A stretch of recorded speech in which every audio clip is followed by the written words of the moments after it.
ಕನ್ನಡ ವೀಕ್ಷಕರೇ, ನಾವು ಲೋಕಲ್ ಆಗಿ ಒಂದು ಹೆಸರು ಗಳಿಸಿರುವಂತಹ ಕಷ್ಟಪಟ್ಟು ಕೆಲಸ ಮಾಡುವಂತಹವ್ರನ್ನ ಯಾವಾಗಲೂ ತೋರಿಸ್ತಿರ್ತೀವಿ. ಇಲ್ಲಿ ಲಕ್ಸಂದ್ರದಲ್ಲಿ SLV ಬೇಕ್ರಿ, ಹೌದಲ್ಲಪ್ಪ? ಲಕ್ಸಂದ್ರದಲ್ಲಿ SLV ಬೇಕ್ರಿ, ಇದು ನಿಯರ್ ಡೈರಿ ಸರ್ಕಲ್ ಹತ್ರ ಇದೆ. ಇಲ್ಲಿ ರೆಗ್ಯುಲರ್ ಆಗಿ ಒಂದು ಕೇಕ್ ಇರ್ತವೆ, ಆದರೆ ಈಗ ಕ್ರಿಸ್ಮಸ್ ಹಿನ್ನೆಲೆಯಲ್ಲಿ ಅವರು ವಿಶೇಷವಾದ ಕೇಕ್ಗಳನ್ನು ಮಾಡಿದ್ದಾರೆ. ಎಲ್ಲ ನಮ್ಮ ಉತ್ತರ ಕರ್ನಾಟಕದ ಹುಡುಗರಿಗೆ ಕೆಲಸ ಕೊಟ್ಟಿದ್ದಾರೆ ಈ ಬೇಕ್ರಿನಲ್ಲಿ. ಅದರಿಂದ ಅವರು ಈ ಕೇಕು ವಿಶೇಷ, ಇಲ್ಲಿರೋ ಮಕ್ಕಳು ಹುಡುಗರು ವಿಶೇಷ. ಅವ್ರನ್ನ ಮಾತಾಡ್ಸೋಣ. ಏನೆಲ್ಲ ಇದೆ ವಿಶೇಷವಾಗಿ ಕ್ರಿಸ್ಮಸ್ಗೆ ಏನು ವಿಶೇಷ ಇದೆ ಹೇಳಪ್ಪ. ಮೇಡಮ್, ಪ್ಲಮ್ ಕೇಕ್ ಇದೆ ನಮ್ಮ ಹತ್ರ. ಪ್ಲಮ್ ಕೇಕ್ ಕ್ರಿಸ್ಮಸ್ಗೆ ಸ್ಪೆಷಲ್ ಆಗಿ ಮಾಡಿರುವಂಥ ಕೇಕ್ ಇದು 500 ಗ್ರಾಮ್ ಇರುತ್ತೆ, 250 ಆಗಿ. ಈ ಟೇಸ್ಟ್ ಚೆನ್ನಾಗಿದೆ ಅಂತೇಳಿ ತುಂಬ ಜನ ಕಸ್ಟಮರ್ ಹೇಳಿದ್ದಾರೆ. ಈಗ ಇನ್ನು ಕ್ರಿಸ್ಮಸ್ ಇನ್ನೂ ಒಂದು ವಾರ ಇದೆ, ಆದ್ರೂ ಈ ಜಾಸ್ತಿ ಆರ್ಡರ್ ಕೊಡ್ತಾನೆ ಇದ್ದಾರೆ. ಒಂದು ವಾರ ಇಲ್ಲ, ನಾಡ್ದು. ಇನ್ನೂ ಒಂದು 2-3 ದಿನದಲ್ಲಿ ಇದೆ ಅಲ್ವಾ, ಆರ್ಡ್ರ್ ಕೊಡ್ತಾನೆ ಇದ್ದಾರೆ ಜಾಸ್ತಿ. ಆ ಟೇಸ್ಟ್ ನೋಡಿಬಿಟ್ಟು ನಮ್ಗೆ ಇನ್ನೂ ಬೇಕು ಅಂತಲೇ ಹೇಳ್ತಾನೆ ಇದ್ದಾರೆ. ನಾವು ಫ್ರೆಶ್ ಆಗಿ ರೆಡಿ ಮಾಡಿ ಕೊಡ್ತಾ ಇದ್ದೀವಿ. ಏನು ಸ್ಪೆಷಲ್ ಇದರಲ್ಲಿ ಡ್ರೈ ಫ್ರೂಟ್ಸ್ ಹಾಕಿರ್ತಾರೆ. ಡ್ರೈ ಫ್ರೂಟ್ಸ್ ಹಾಕ್ಬಿಟ್ಟು ಕ್ರಿಸ್ಮಸ್ಗೆ ಅಂತ ಹೇಳ್ಬಿಟ್ಟು ಚೆನ್ನಾಗಿ ಮಾಡಿರ್ತಾರೆ.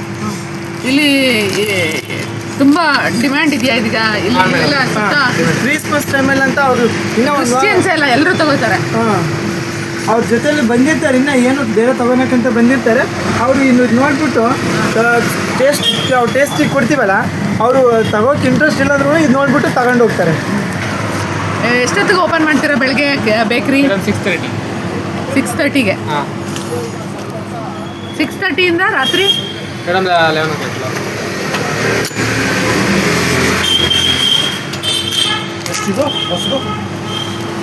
ಅಂದರೆ ಇವರು ಬೇಕ್ರಿ ಈ ಏರಿಯಾದಲ್ಲಿ ಫೇಮಸ್ಸು. ಯಾವಾಗಲೂ ತುಂಬ ಒಂದು ರಶ್ ಇದ್ದೇ ಇರುತ್ತೆ, ರಾತ್ರಿವರೆಗೂ ಇರ್ತದೆ. ನೋಡಿ, ಇದರಲ್ಲದೆ ಬನಾನಾ ಕೇಕ್ ಅನ್ನೋದು ಇಲ್ಲಿ ಫೇಮಸ್ ಇದೆ, ತೋರಿಸ್ತಾ ಇದ್ದಾರೆ. ಎಷ್ಟು ಬನಾನಾ ಕೇಕ್ ಸಿಗುತ್ತೆ? 250 ಗ್ರಾಮ್ ಇರುತ್ತೆ, 100 ರೂಪೀಸು. ತುಂಬ ಟೇಸ್ಟ್ ಇದೆ. ಬೇರೆ ಬೇರೆ ಕಡೆಯಿಂದ ಆರ್ಡರ್ಗಳು ಬರುತ್ತೆ, ಚೆನ್ನಾಗಿದೆ ಟೇಸ್ಟು. ನೀವೆಲ್ಲ ಕೆಲಸ ಕಲ್ತಿದ್ದೀರಾ? ಹಾಂ ಮೇಡಮ್, ಕೆಲಸ ಕಲ್ತಿದ್ದೀರಾ? ಏನು ಓದಿದ್ದೀರಪ್ಪ? ಅಲ್ಲಿ ಕೇಕ್ ತೋರಿಸ್ಬೇಕಾ?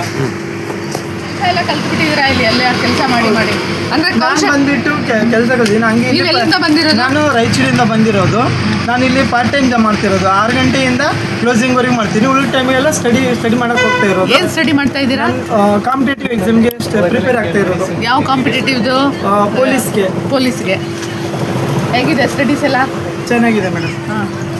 ನೋಡಿ, ಇವರು ರಾಯಚೂರಿಂದ ಬಂದು ಬದುಕನ್ನು ಕಟ್ಕೋಬೇಕು ಅಂತ ಹೇಳಿ ಎಷ್ಟು ಕಷ್ಟಪಟ್ಟು ಕೆಲಸ ಮಾಡ್ತಾ ಇದ್ದಾರೆ.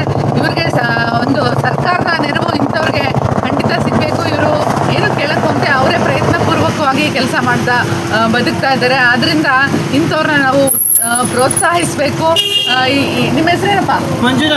ಮಂಜುನಾಥ್. ಕಾಂಪಿಟೇಟಿವ್ ಎಕ್ಸಾಮ್ಗೆ ಇಲ್ಲಿ ಕೆಲಸ ಮಾಡಿ ಮತ್ತು ಎಕ್ಸಾಮ್ಗೆ ರೆಡಿ ಆಗ್ತಾ, ಅಂದರೆ ಅವರು ಒಂದು ಸ್ವಲ್ಪನೂ ಅವ್ರ ಸಮಯವನ್ನು ವೇಸ್ಟ್ ಮಾಡ್ತಾ ಇಲ್ಲ.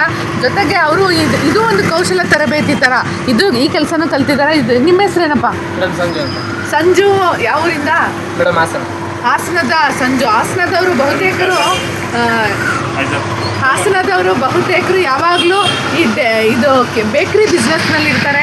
ಅವರು ಹೇಗೆ ಅಂದರೆ, ಹಾಸನದಲ್ಲಿ ತುಂಬ ಜನ ಅಯ್ಯಂಗಾರ್ಸ್ ಇದ್ದಾರೆ. ಮೇಲ್ಕೋಟೆಯಿಂದ ಬಂದಿದ್ರು ಅಥವಾ ಹೊಯ್ಸಳರ ಕಾಲದಲ್ಲಿ ಅಯ್ಯಂಗಾರ್ಸ್ ಬಂದು ನೆಲೆಸಿದಾಗ ಈಗ ಮೋಸ್ಟ್ಲಿ ಅದಕ್ಕೂ ಕನೆಕ್ಷನ್ ಇದೆ ಅಂತ ಕಾಣುತ್ತೆ. ಅಯ್ಯಂಗಾರ್ಸ್ ಇದ್ದಾರೆ. ಇವತ್ತು ಅಯ್ಯಂಗಾರ್ಸಿಂದ ಕಲಿತ ಈ ಥರ ವರ್ಗದವರು ಸಹ ಇವತ್ತು ಹಾಸನದವರು ಬೇಕ್ರಿಯನ್ನು ನಡೆಸೋದು ಒಂದು ಫೇಮಸ್ ಆಗಿರುವಂತಹ ವೃತ್ತಿ ಹಾಸನ ಜಿಲ್ಲೆಯಲ್ಲಿ. ಇವರು ಹಾಸನದವರು. ಮಂಜು ಅಲ್ಲ? ಏನೇನು ಐಟಮ್ ಇದೆ ಅಪ್ಪ ಇಲ್ಲಿ? ಮೇಡಮ್, ಕೇಕ್ ಇದೆ, ಚಾಕೋ ರೈಸ್ ಇದೆ, ಬ್ಲೂಬೆರಿ ಇದೆ, ಬಟರ್ ಸ್ಕಾಚ್ ಇದೆ, ಅಮೆರಿಕನ್ ಬ್ಲ್ಯಾಕ್ ಫಾರೆಸ್ಟ್ ಇದೆ, ಚಾಕೋ ಟ್ರಫಲ್ ಇದೆ, ಆಮೇಲೆ ರೇನ್ಬೋ ಇದೆ, ಪೈನಾಪಲ್ ಇದೆ, ಬ್ಲ್ಯಾಕ್ ಫಾರೆಸ್ಟ್ ಇದೆ, 1/2 kg ಸೇಮ್ ಇದೆ ಮ್ಯಾಮ್. ನಿಮ್ಗೆ ಯಾವ್ದು ಇಷ್ಟ ತುಂಬ ಕೇಕು? ಮೇಡಮ್, ಪೈನಾಪಲ್ ಇಷ್ಟ.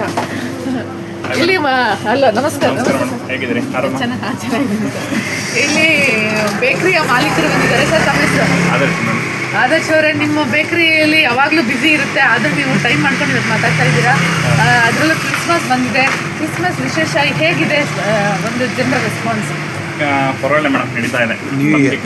ಮೇನ್ ಪ್ಲಾನ್ ಮೊದಲು ಒಂದು 15 days 20 days ಮುಂಚೆನೇ 3 months 4 months ಎಲ್ಲ ಮುಂಚೆನೇ ರಮ್ಮೆಲ್ಲ ಮಿಕ್ಸ್ ಮಾಡಿ ಇಟ್ಟಿರ್ತೀನಿ. ರಮ್ಮು ವೈನ್ ಎಲ್ಲ ಮಿಕ್ಸ್ ಮಾಡಿಬಿಟ್ಟು ಚೆನ್ನಾಗಿರ್ತದೆ. ಕೇಕೆಲ್ಲ ಪ್ಲಮ್ ಕೇಕೆಲ್ಲ ಕೂಡ ಮೂವಿಂಗಿದೆ. ಈಗ ಈ ಕ್ರಿಸ್ಮಸ್ ಅಂತ ಅಂದ್ರೆ ಏನು ಬರೀ ಕ್ರಿಶ್ಚಿಯನ್ಸ್ ತಗೋಬೇಕಂತ ಇಲ್ಲ, ಇಲ್ಲ. ಎಲ್ಲರೂ ಎಲ್ಲರೂ ಪ್ರತಿಯೊಬ್ರು ಆದ್ರೆ ನೀವು ಎಷ್ಟು ವರ್ಷ ಆಯ್ತಿಲ್ಲ 16 years ಆಯ್ತು madam. 16 years 16 years. ಒಂದೇ ಡಿಮ್ಯಾಂಡ್ ಮೇಂಟೈನ್ ಮಾಡ್ಬೇಕಾದ್ರೆ ಟೇಸ್ಟ್ ಚೆನ್ನಾಗಿ ಟೇಸ್ಟ್ ಮೇಂಟೈನ್ ಅದೇ ಮಾಡಬೇಕು. ಅದೇ ಅವಾಗಿಂದ ನಾವು ಹೋಗ್ತಾನೆ ಇನ್ನೊಂದೇನಂದ್ರೆ ಇನ್ನೊಂದು ಬೆನಿಫಿಟ್ ಏನಂದರೆ ಅವಾಗಲಿಂದ ನಮ್ಮ ಅಪ್ಪನೇ ಪಲ್ಯ ಮಾಡೋದು. ಇನ್ನು ಯಾರು ಹುಡುಗರಿಗೆಲ್ಲ ಯಾರ ಕೈಲಿ ಮಾಡ್ತಾರೆ ಅವಾಗಿಂದ ಒಂದೇ ಟೇಸ್ಟ್ ಕೊಡ್ಕೊಂಡು ಬರ್ತಾರೆ. ನಿಮ್ಮ ತಂದೆಯವರ ಕಾಲದಿಂದ ನೀವು ಬೇಕರಿ ನಡೆಸೋದು? ಇಲ್ಲ ನಮ್ಮ ಕಡೆಯಿಂದ ತಂದೆಯವ್ರು ಬಂದಿದ್ದು. ಅಂದ್ರೆ ಇಡೀ ಕುಟುಂಬಕ್ಕೆ ಒಂದ್ ರೀತಿ ಇದರಲ್ಲಿ ತೊಡ್ಕೊಂಡಿದ್ದೀರಾ? ಎಸ್, ನೋಡಿ ಎಲ್ಲ ಅಣ್ಣ ತಮ್ಮ ಎಲ್ಲ ಬೇಕ್ರಿ ಎಲ್ಲ ಬೇಕ್ರಿ ಎಲ್ಲ ಬೇಕ್ರಿ ಅವರೇ. ಅಂದ್ರೆ ಸರ್ಕಾರ ಕೆಲಸ ಕೊಡುತ್ತೆ ಅಂತ ನಂಬ್ಕೊಂಡು ಕೂತಿದ್ರೆ ಯಾರೂ ಕೆಲಸ ಹುಡ್ಸ್ಕೊಳಕ್ಕಾಗಲ್ಲ. ಯಾಕಂದ್ರೆ ಈಗ ಎಲ್ಲ ಅಪಾಯಿಂಟ್ಮೆಂಟ್ಸ್ ನಿಂತಿದೆ. ಆದರೆ ಇಂಥ ಯುವಕರು ತಮ್ಮ ಕಾಲ ಮೇಲೆ ತಾವು ನಿಂತ್ಕೊಂಡು ಮತ್ತೆ ಕನ್ನಡಿಗರನ್ನೇ ಅಪಾಯಿಂಟ್ ಮಾಡ್ಕೊಂಡಿದ್ದಾರೆ ಇಲ್ಲಿ ಹುಡುಗರನ್ನ ಕೆಲಸ ಮಾಡಲಿಕ್ಕೆ. ಎಲ್ಲ ಎಲ್ಲ ಅವ್ರಿಗೂ ಕೆಲಸ ಕಲಿಸ್ಕೊಡ್ತಾ ಇದ್ದಾರೆ. ಆದ್ರಿಂದ ಇದು ಬಿ ಲೋಕಲ್ಲು ಮತ್ತೆ ಗ್ಲೋಬಲ್, ಲೋಕಲ್ ಆಗಿದ್ದು ಗ್ಲೋಬಲ್ ಆಗಿ ಇವರು ಕೆಲಸ ಮಾಡ್ತಾ ಇದ್ದಾರೆ. ಇಲ್ಲಿ ಸುತ್ತಮುತ್ತ ಈ ಭಾಗದಲ್ಲಿ ಬರೀ ಕನ್ನಡದವರಿಲ್ಲ. ಬೆಂಗಳೂರು ಅಂದರೆ ಕಾಸ್ಮೋಪಾಲಿಟನ್ ಸಿಟಿ, ಎಲ್ಲ ಭಾಗದ ಎಲ್ಲ ಪ್ರದೇಶದಿಂದ ಜನ ಬಂದಿರ್ತಾರೆ. ಅವರನ್ನು ಹೇಗೆ ಹ್ಯಾಂಡಲ್ ಮಾಡ್ತಾ ಈ ಗ್ರಾಮೀಣ ಭಾಗದಿಂದ ಬಂದಂಥ ಇವರು ಸಕ್ಸಸ್ಫುಲ್ ಬಿಸ್ನೆಸ್ ಮ್ಯಾನ್ ಆಗಿದ್ದಾರೆ. Sir, congratulations. Thank you madam, thank you very much.